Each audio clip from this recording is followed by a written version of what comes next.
Good day, people of YouTube. Today I am coming at you with a special video. This is going to be the first one of hopefully a series I'm going to do. Haven't got a name for it. I'm thinking Firearms Fridays. I like that. Anyways, I got these little block things my grandfather gave to me a while back, and I really like them for building. Yeah, you can't get much details. They're kind of childish, but you know what? They're easier to build larger scale things with. And I was thinking the other day, why not try to make something realistic? So I went thinking to myself, well, what would I make? Would I make like an AK? Or anyways, I decided to go with the first modern assault rifle, the STG-44. Yes, I know it looks bad. Okay. Now the most prominent thing about this rifle is it's considered to be one of the first modern assault rifles, firing a 7.92mm cartridge. This had a decent rate of fire, could fire in selectively semi-auto or fully automatic, which meant it could engage in range and or switch it over to be a more close-in fighting automatic weapon. And the story behind this is kind of funny, because silly mustache man I can't say the name of had said no to making an assault rifle like this. So what the German army did is they disguised it as the MP-43, or Maschinenpistole 43, so submachine gun. And once he started producing it, it was sent to the Eastern Front, where it was mainly used, and it fired, the same caliber, but they adapted very special attachments. They had an infrared scope that they would put on the top, so they could see in night, and snipe during the night, called the Vampire. This scope was really interesting because it used a non-passive UV light, which means it had to put out a ultraviolet light in order to see. This nowadays is not considered useful because you can detect the UV light when it's put out, which is why we use passive nowadays. But for the time, it was revolutionary because no one could really pick up on it. This was actually, fun fact, inspired by a lot of Soviet rifles. For instance, I'm pretty sure the SVT-40, a Soviet self-loading rifle, was used in a few ways to get the concept of the assault rifle down. Anyways, once Mustache Man realized, hey, everyone loves this thing, he said, okay, we're going to change the name to something more fitting. The Sturmgewehr, or assault rifle. It was named this to kind of inspire troops. Like, see, it's an assault rifle. We are assaulting the enemies. You'd get arrested for saying that nowadays. But anyways,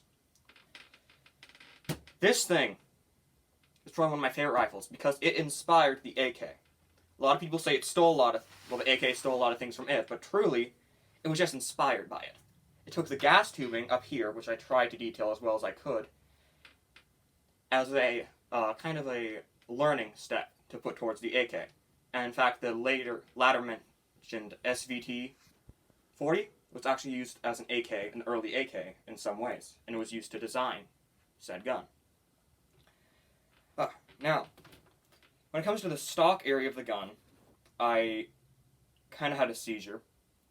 I had a stroke because at this point I built several others and I was running out of pieces. But I tried to do my best to recapture this nice shaping of the stock, which was something a lot of soldiers liked. The very shaping of the rifle was a good gun to hold. And this is a 1:1 scale replica. I even included a little reflex sight on top there. So I'm just going to put this back in here. Now, other historical things about the rifle. Some MP-43s were actually used in Czechoslovakia in the later years of after the war. They were used until about the 50s when they were replaced by, well, Cold War rifles, like the Kalashnikov. And this gun was probably the most influential gun in history, in my opinion. I think there was a lot to do with it. And I think it really did spark that next stage of firearms development.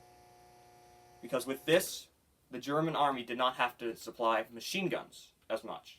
Because usually a company would be made up of several riflemen, a few submachine gunners, and then a machine gunner. And the whole goal was to support this one machine gunner that would, break the enemy lines. This is very oversimplified, I know. Anyways, with the Sturmgewehr, they were able to have it so they didn't need that. Where any infantry using this could be a somewhat portable automatic weapon. Which was absolutely insane. Anyways, I think that is all I really have to say about the rifle. I hope to continue this series soon. I had a lot of fun making it, a lot of fun doing this episode. Credits to, sorry I don't have this put out, Chris Bishop, the writer of a Weapons of World War I encyclopedia that I used for this video. This is exactly 37 inches long, which is the measurement of the rifle, of course. And at that, I think I'm going to make do and say, you know, if you enjoy this video, hit the like button if you want to.